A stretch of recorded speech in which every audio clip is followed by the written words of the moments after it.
Hola amigos. La gama de motores ofrecida es muy escasa.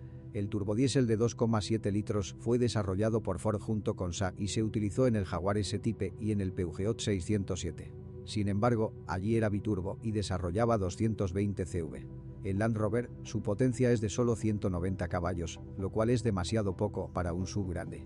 El consumo medio de combustible de 9-12 L/100 km es un muy buen resultado para su tamaño y peso. Sin embargo, el motor puede resultar muy caprichoso. Un rasgo característico del diésel V6 es una transmisión de sincronización de tipo combinado, correas y cadenas que conectan los árboles de levas.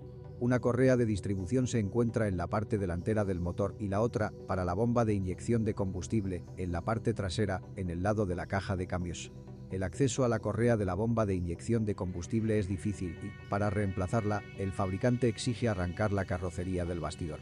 Sin embargo, con el tiempo, algunos artesanos se acostumbraron a cambiar el cinturón sin levantar el cuerpo. Si bien muchos artesanos han aprendido a reparar los inyectores de combustible, solo es necesario cambiar la bomba de inyección de combustible. El mayor problema del TDV6 es la rotación de las camisas y la destrucción del cigüeñal. La enfermedad ocurre después de 150-250.000 kilómetros. Algunos vehículos diésel alcanzan entre 350 y 400.000 kilómetros antes de reparaciones importantes. Los motores de gasolina son mucho más estables. Ambos fueron desarrollados por Ford. Los motores consumen mucha energía. El V8 de 4,4 litros consumirá al menos 20 L/100 km en ciudad. El V6 de 4 litros no se utilizó mucho. El motor atmosférico de 8 cilindros no presenta inconvenientes graves. Su debilidad son los reguladores de fase y los solenoides reguladores de fase. Además, el resonador del colector de admisión se agrieta con el tiempo.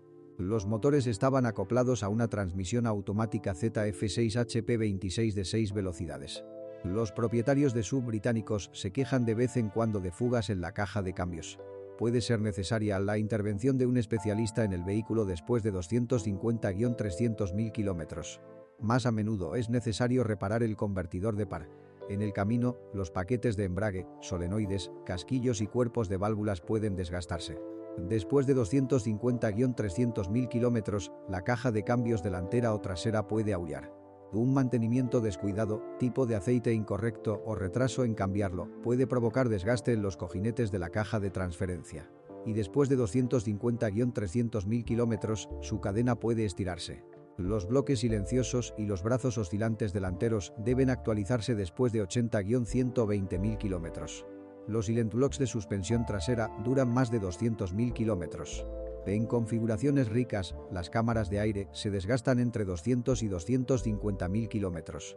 Es posible que el compresor de aire falle pronto. También surgen problemas con el cableado del sistema neumático. Aparece una cascada de errores en la pantalla. El receptor puede pudrirse en 12-15 años. Los bloques de válvulas de suspensión neumática delantera y trasera pueden requerir atención. Normalmente basta con clasificarlos y limpiarlos. Antes de comprar un Land Rover Discovery 3, debes revisar la cremallera de dirección. Después de 250.000 kilómetros, es propenso a sufrir fugas y reacciones adversas. El efecto de morder el volante puede producirse debido al desgaste de los travesaños del eje de dirección. Los cojinetes de las ruedas delanteras de fábrica duran entre 150 y 200.000 kilómetros y los traseros durarán más de 250,00 kilómetros. Los delanteros se reemplazan junto con el buje y los traseros por separado. Con el tiempo, el activador del freno puede gruñir con fuerza. Y después de 12 a 15 años, los tubos de freno traseros quedan inutilizables. Anteriormente, se reemplazaban arrancando la carrocería, pero luego los artesanos se adaptaron para prescindir de la costosa separación.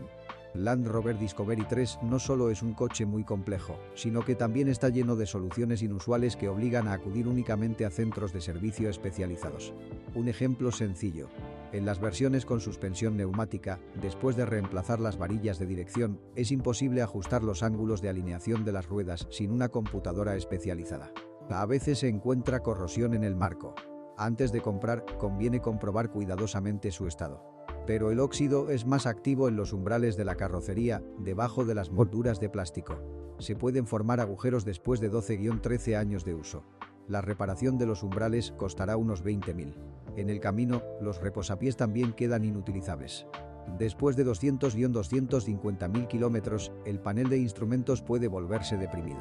El orden se soluciona resoldando el procesador y los periféricos.